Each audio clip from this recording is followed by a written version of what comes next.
Boy, oh boy, I hope y'all are ready. Because our president put it on the floor. Handed it to her. Flipped it, turned it around, threw it out the window.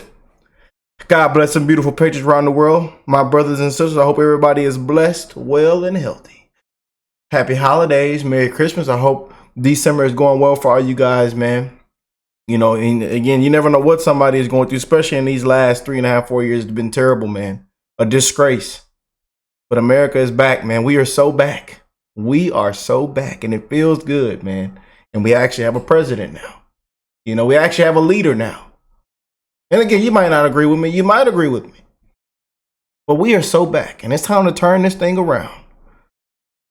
There's a lot of key moments in this interview right here we're going to play. So let's not waste any more time. I love you guys, man. Please spread that love to one another. God is love, man. One love to the human race, baby. Let's go and jump in. Sir, I don't have to tell you this because you've talked about it. It comes at a time when the country is deeply divided.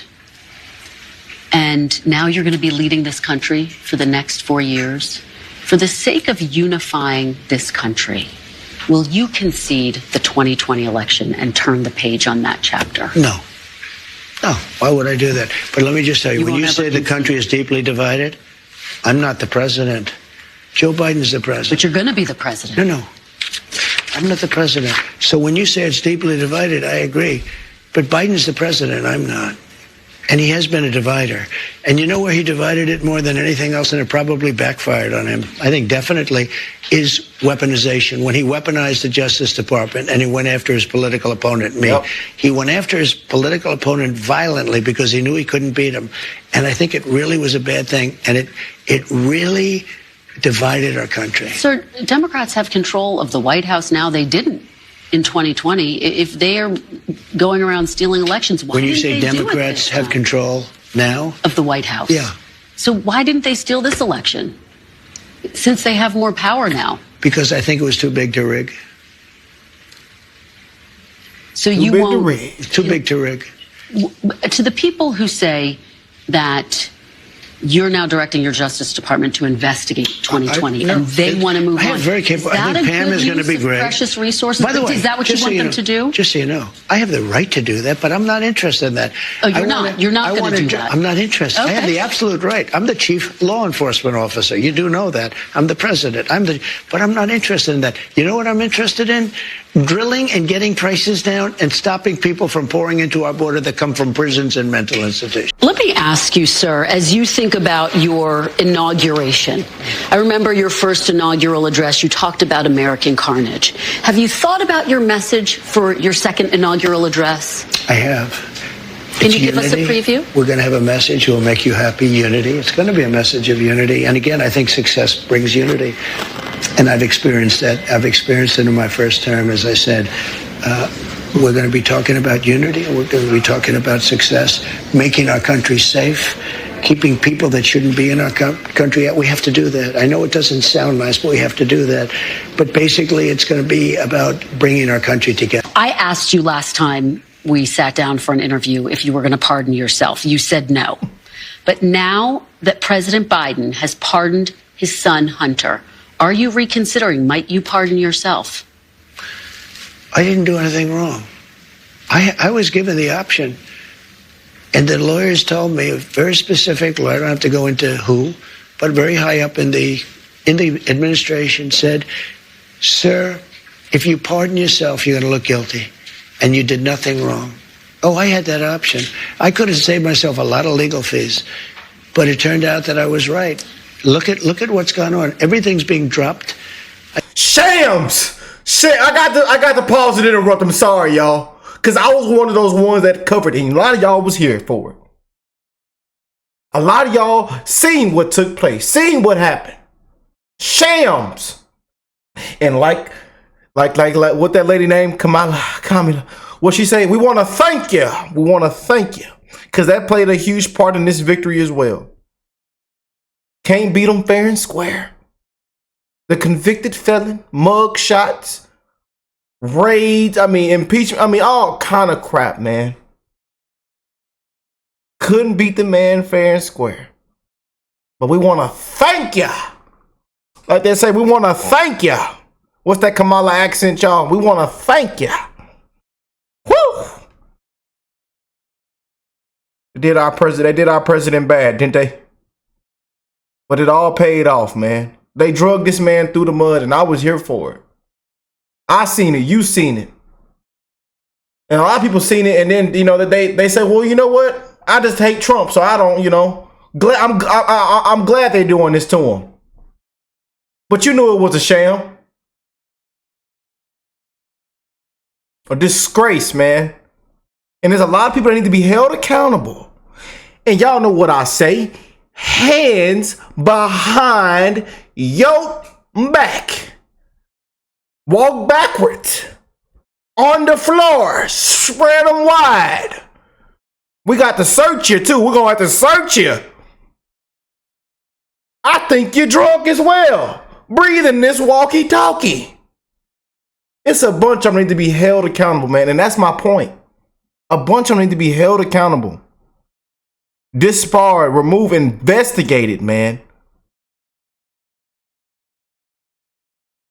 I still have a Fonnie Willis, a total hoax. That's a total hoax. Yeah. It's all being dropped. Going on trips and vacations. Got that money, got all that money stuffed in that mattress, but them patrons coming to get that mattress, Big Fanny. Pulling out Ciroc. You know, unbelievable. Bottles all on the floor.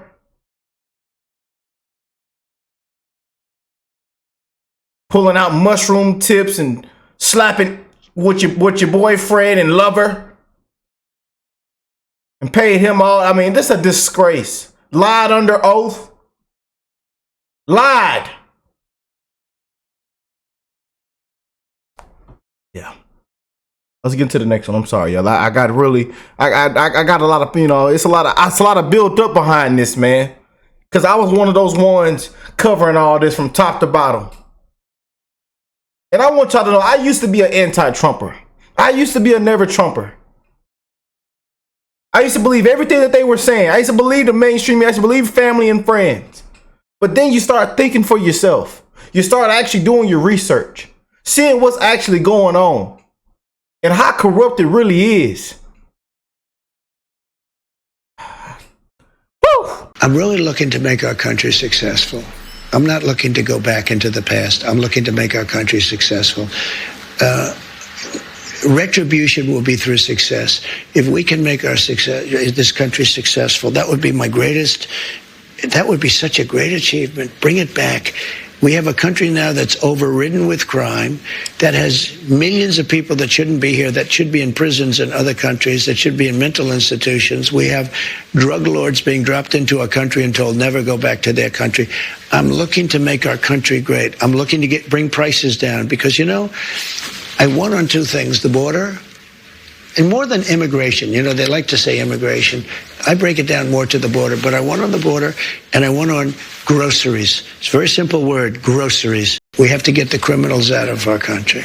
We have to get people that were taken out of mental institutions and put them back into their mental institution, no matter what country it is. Do you know that Venezuela, their prisons are at the lowest point in terms of emptiness that they've ever been? They're taking their people out of those prisons by the thousands, and they're drunk. And just to get back, because I know exactly what you're getting at. Number one, we're doing criminals, and we're going to do them really rapidly. We're getting the worst gang probably with MS-13, and the Venezuelan gangs are the worst in the world. They're vicious, violent people.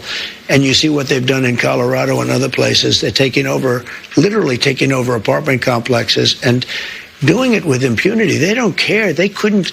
They just are. They're in the real estate business. You know, the local police say that is not the case in Colorado. Oh, it's totally the case. I mean, you don't believe the local police. I play it. I used to play it at my rallies every single night. No, they're breaking into doors. They're taking over the building. But sir, you and by the way, the point, the police are afraid to do anything. We're going to look at everything. We're going to look at individual cases. Yeah. Okay. But I'm going to be acting very quickly.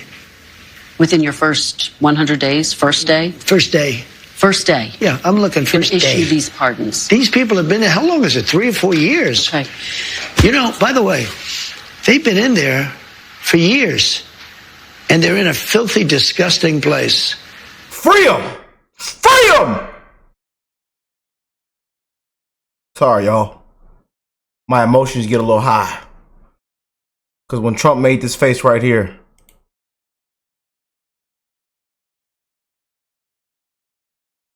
and y'all walk Nancy and all them other, when y'all walk them, you walk them in there. So a bunch of them need to be arrested. Freedom patriots, baby. And they're in a filthy, disgusting place that shouldn't even be allowed to be open. Are you going to fire the current FBI director, Christopher Wray, who you appointed? Well, I can't say I'm thrilled with him. He invaded my home. I'm suing the country over it. He invaded Mar-a-Lago. I'm very unhappy with the things he's done. And crime is at an all-time high. Migrants are pouring into the country that are from prisons and from mental institutions, as we've discussed.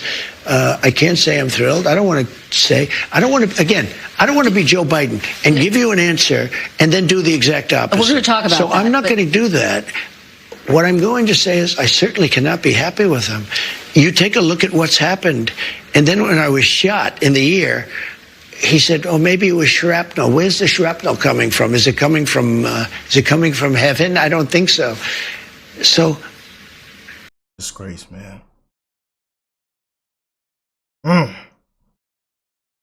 ain't gonna go through my Melania draws. Yeah. You're fired. We need somebody to straighten.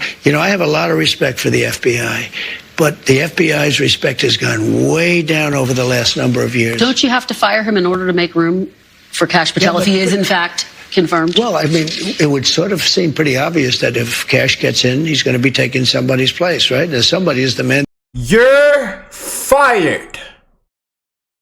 That you're talking about. Let me ask you about RFK Jr. He has obviously talked about his skepticism of vaccines. He's expressed opposition to childhood vaccines. Do you want to see childhood vaccines eliminated? If they're dangerous for the children. Look. So possibly? When you look at some of the problems, when you look at what's going on with disease and sickness in our country, something's wrong. Are you talking about autism? Well, if you take a look at autism, you go back 25 years, autism was almost non-existent. It was, 1 out of 100,000. And now it's close to 1 out of 100. Well, I mean, what's happening? If they can find it. Now, I did something the other night that was a little unusual. At Mar-a-Lago, I called the drug companies, the top drug companies, and I called RFK Jr. and Dr. Oz and some of his people. And I said, let's all get together and let's figure out where we're going. Because we're going to do a lot of things. Number one, we're going to reduce prices because the middleman makes more money than the drug companies, in all fairness to the drug companies. There's a middleman that nobody even knows who they are. And you look at our drug prices, they're much higher than the prices for the same medicine, for the same stuff. So we met, and we met for a long time. And we talked about pricing, and we talked about vaccines, in terms of what happens. We talked about pesticides. We talked about everything. And I think a lot of good things are going to come from him.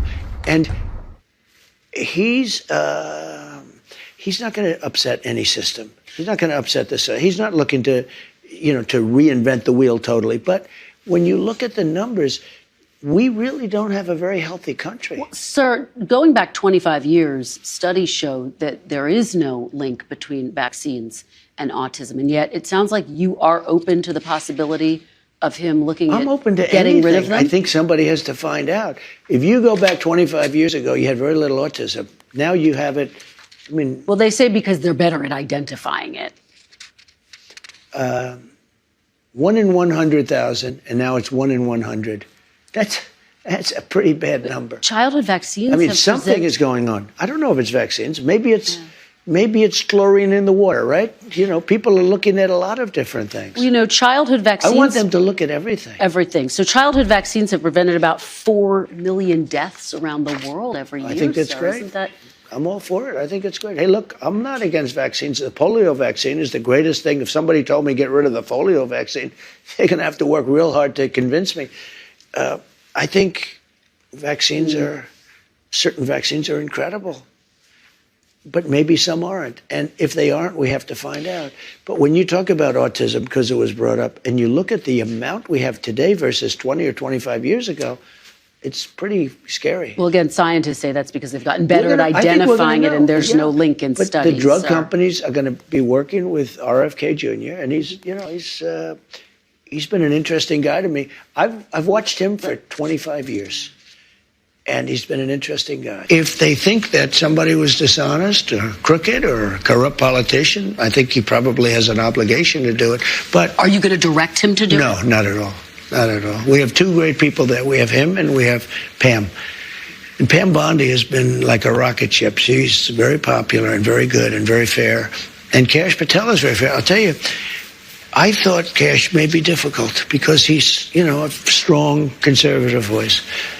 And I don't know of anybody that's not singing his praises. The other day I was watching, and Trey Gowdy, who's a moderate person and very smart and very respected in the party, he's Kash's biggest fan. He said, this is the most misunderstood man in politics. He's great. I guess they worked together on the Russia hoax or something. We're subsidizing Canada to the tune of over $100 billion a year. We're subsidizing Mexico for almost $300 billion. We shouldn't be subsidizing. Why are we subsidizing these countries? If we're going to subsidize them, let them become a state. We're subsidizing Mexico, and we're subsidizing Canada, and we're subsidizing many countries all over the world.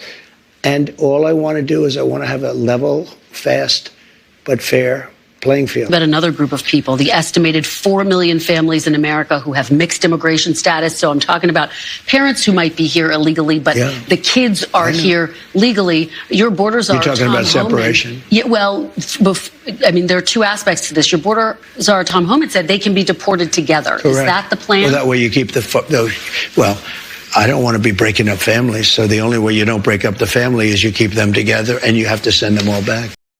Pam Bondi talks about investigating the investigators. Do you want her to investigate Jack Smith? I want her to do what she wants to do. Do you want to see Jack Smith investigated? Well, I think he's very corrupt, but I want her to do whatever she has to do. Are you going to direct her to prosecute Jack Smith? She's a very smart person. She was a great attorney general in Florida. She's very experienced. I want her to do what she wants to do. I'm not going to instruct her to do it now. Since 2009, there are 20 states that still have the federal minimum wage at $7.25. And I actually have a map. 19 of these states actually voted for you, sir. Mm-hmm.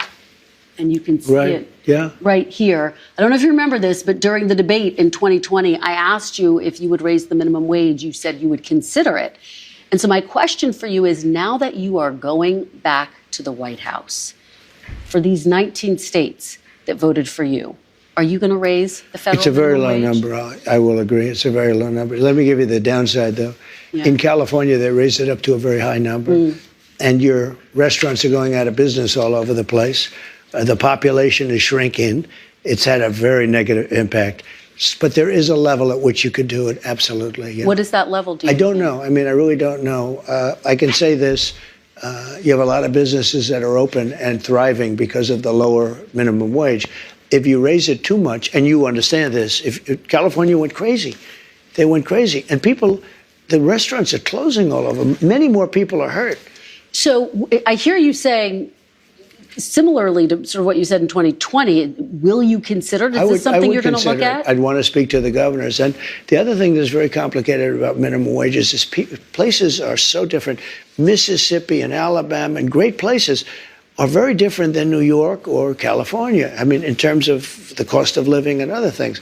So it would be nice to have just a minimum wage for the whole country, but it wouldn't work because you have places where it's very inexpensive to live, where a minimum wage, which is $8 or $9, might have very little effect because the cost of living in certain places is really low. Before we move on to immigration. They take advantage of us on trade, meaning the European nations, like terrible. They don't take our cars. They don't take our food product. They don't take anything. It's a disgrace.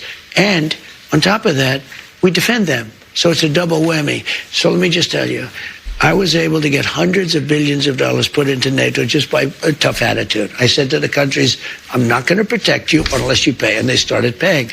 And that amounted to more than $600 billion. That's a big thing. Otherwise, they wouldn't even be fighting. They wouldn't have any money to fight.